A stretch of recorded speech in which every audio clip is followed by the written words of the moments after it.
ప్రకటన వచ్చే అవకాశం ఉంది. అప్పుడు ఇక పూర్తిగా రంగంలోకి దిగి ఇది చేసే ఇది ఉంటుంది ఇక మాధవీలత. ఇది ఇట్లా ఉంటే ఇక జూబ్లీహిల్స్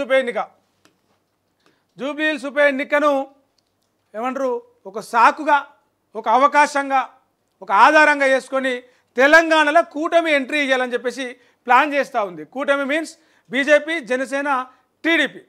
జూబ్లీహిల్స్ స్థానాన్ని ఒకసారి మనం దృష్టిలో పెట్టుకుంటే అది టీడీపీ స్థానం. మాగంటి గోపీనాథ్ టీడీపీ కాంపౌండ్ నుంచి వచ్చిన నేత. 2014లో టీడీపీయే గెలిచింది. ఆయన టీడీపీ నుంచే పోటీ చేసి గెలిచి బీఆర్ఎస్ పార్టీలోకి వచ్చిండు. ఆ తర్వాత ఎన్నికల్లో బీఆర్ఎస్ పార్టీ నుంచే పోటీ చేసిండు, గెలిచిండు. మొన్న కూడా బీఆర్ఎస్ పార్టీ నుంచే పోటీ చేసిండు, గెలిచిండు. అయితే జూబ్లీహిల్స్ నియోజకవర్గం అనేది మనది. ఆ నియోజకవర్గంలో ఇప్పటికీ కూడా ఓటు బ్యాంక్ అట్లనే ఉంది. ఆ ఓటు బ్యాంకే మాగంటి గోపీనాథ్కు ఉపయోగపడింది. సో మాగంటి గోపీనాథ్ టీడీపీ నుంచే కాబట్టి, టీడీపీ నుంచి వచ్చిన కాంపౌండ్ నుంచి వచ్చిన లీడరే కాబట్టి ఆ టికెట్ను మనం ఇప్పుడు వాడుకోవాలి, టీడీపీ క్యాడర్ను మళ్ళీ మన వైపు లాక్కోవాలి అనే దిశగా చంద్రబాబు నాయుడు స్కెచ్ చేస్తూ ఉన్నారట.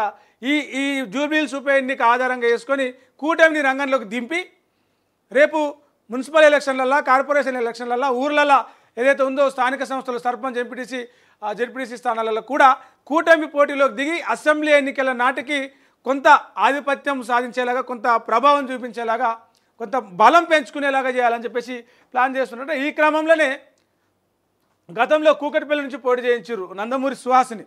ఆమెను జూబ్లీహిల్స్ మీద గెలుస్తారా గెలవరా వెనకసిరి ముచ్చట. నువ్వు గెలుస్తావా గెలవా వెనకసిరి ముచ్చట ముందు ప్రయత్నం చేయ అంటారు కదా పెద్దలు.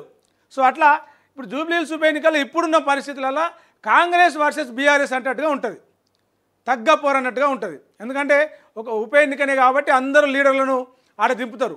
వీళ్ళేమో కాంగ్రెస్ వాళ్ళేమో ప్రభుత్వంలో ఉన్నారు కాబట్టి వాళ్ళు పెట్టాల్సిన ఎఫర్ట్స్ అని పెడతారు. మరోవైపు మేం తక్కువనా అన్నట్టుగా బీజేపీ కూడా కొంచెం గట్టిగానే ప్రయత్నం చేస్తూ ఉన్నది. ఎంఐఎం కూడా రంగంలో దిగుతుందట. కమ్యూనిస్టులేమో వాళ్ళు కొంత ప్రభావం చూపించగలుగుతారు, కొన్ని ఓట్లు వాళ్ళని చూసి కూడా పడతాయి కాబట్టి వాళ్ళు పోటీలోకి దిగుతారా లేకపోతే ఎవరో ఒకరికి మద్దతు చేస్తారా. బీజేపీకి అయితే ఎట్లా చేయరు. ఇప్పుడు కాంగ్రెసే కొంచెం వాళ్ళకి దగ్గరగా అంటే గోడ పక్కల కూడా ఆనుకొని ఉన్నట్టుగా ఉంది కాబట్టి కాంగ్రెస్కే సపోర్ట్ చేసే అవకాశాలు అయితే ఉన్నాయి. కానీ వాళ్ళు అధికారికంగా ప్రకటించలేదు కాబట్టి వాళ్ళు చేస్తారు చేయరని మనం ఏం చెప్పలేం. కానీ వాళ్ళైతే కొంత ప్రభావం చూపించగలుగుతారు. ఒక 5%, 0.5% అయితే ప్రభావం చూపించగలుగుతారు. 0.1% చాలు కదా గెలవనికి. సో ఇట్లాంటి క్రమంలో అక్కడ గెలుస్తామా గెలవమా వెనకసిరి ముచ్చుకొని సంధి చేసుకొని లోపలికి రావాలి. ఎందుకంటే ప్రజాస్వామ్య దేశం, ఎవరైనా ఎక్కడైనా పోటీ చేయొచ్చు. సో ఇప్పటికి ఇక్కడ బీజేపీ ఉంది, కొంత బలంగానే ఉంది. జనసేనను, టీడీపీని కూడా దింపితే బీజేపీ ఓటు బ్యాంకు, ఆల్రెడీ టీడీపీకి ఉన్న పాత ఓటు బ్యాంకు, వాళ్ళని దింపి కొంత లీడర్లను ప్రభావం చేయగలిగితే బీఆర్ఎస్కు వెళ్ళేటువంటి టీడీపీ ఓటు బ్యాంకునంతా కూడా మళ్ళీ బీజేపీ వైపు మళ్లించవచ్చు. జనసేన కూడా కొంత ఒక 1%, 2% యాడ్ అయితే ఈ కూటమి బలం కొంత పెరిగే అవకాశం, ప్రభావం చూపించే అవకాశం ఉంది.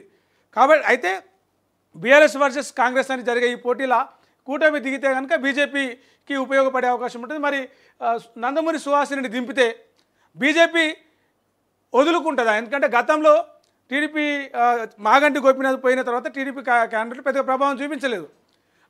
10% ఉన్న 10,000, 11,000 ఉన్న ఓటు బ్యాంకును గత ఎన్నికల్లో 25,000కు తెచ్చుకోగలిగారు. సో ఆ ఓటు బ్యాంకును బీజేపీ కష్టపడి తెచ్చుకున్నది కాబట్టి మరి అంత ఈజీగా టీడీపీకి వదిలేస్తుందా అనేది కూడా ఇక్కడ చర్చించాల్సిన అంశం. మరోసారి చూద్దాం ఇక్కడ డీటెయిల్స్ ఈ వార్తలో ఏముందో.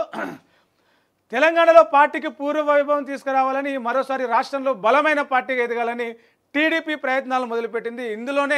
ఇందులో భాగంగానే త్వరలో జరగబోయే హైదరాబాద్ జూబ్లీహిల్స్ నియోజకవర్గ ఉప ఎన్నికతో పాటు స్థానిక సంస్థల ఎన్నికల్లో సత్తా చాటాలని డిసైడ్ అయింది. ఇందులో భాగంగా ఏపీలో విజయం సాధించిన కూటమిని తెలంగాణలో రంగంలోకి దింపాలని పావులు కదుపుతుంది.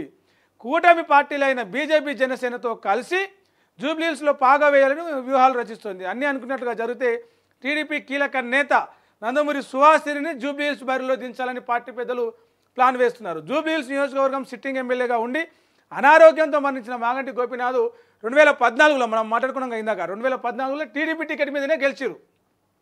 ఆ తర్వాత బీఆర్ఎస్లో చేరారు. నియోజకవర్గంలో ఉన్న నియోజకవర్గం మీద ఆయనకున్న పట్టుతోని బీజేపీ, జనసేన బలం కలుపుకొని మళ్ళీ పూర్వ వైభవం సాధించాలని చెప్పేసి పార్టీ ప్రధాన కార్యదర్శి లోకేష్ భావిస్తూ ఉన్నారు. ఇప్పటికే ఆయన చనిపోయినప్పుడు చంద్రబాబు రాలేదు, లోకేష్ వచ్చి వాళ్ళ కుటుంబ సభ్యులతో కూడా మాట్లాడారు. మరి ఈ కోణంలో ఇంకోటి కూడా మనం ఆలోచించవచ్చు.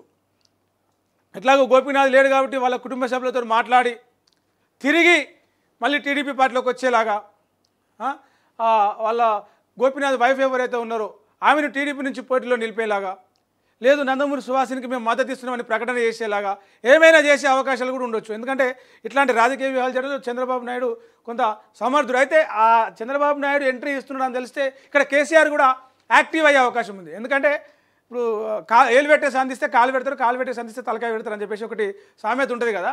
అట్లా చంద్రబాబు నాయుడుకు కొంత పట్టు దొరికితే చాలు దాన్ని గట్టిగా పట్టుకుంటాడు. సో ఆ పట్టు దొరకకుండా ఉండేందుకు కేసీఆర్ కూడా రంగంలోకి దిగే అవకాశం ఉంది.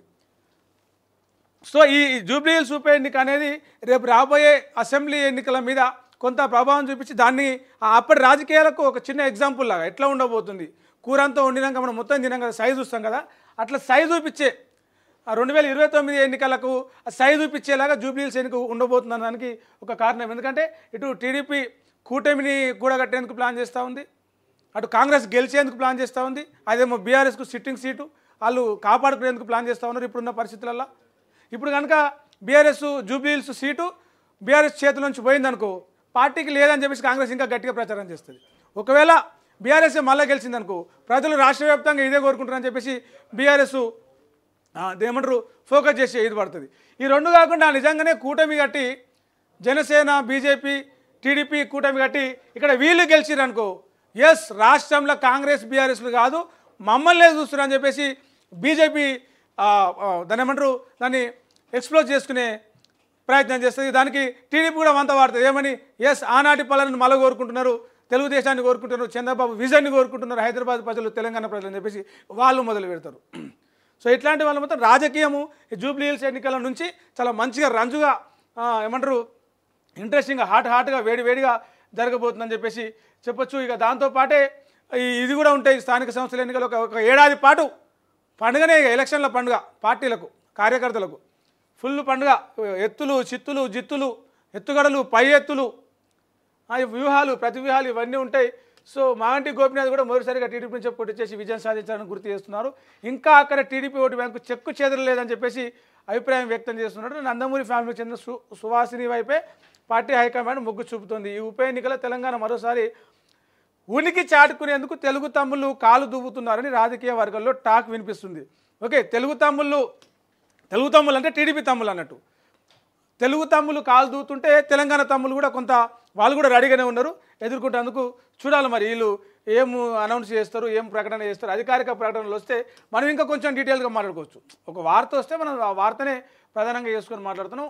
ఒక అధికారికంగా ఇది వస్తే మంచిగా బ్రహ్మాండంగా మాట్లాడుకోవచ్చు దాని గురించి.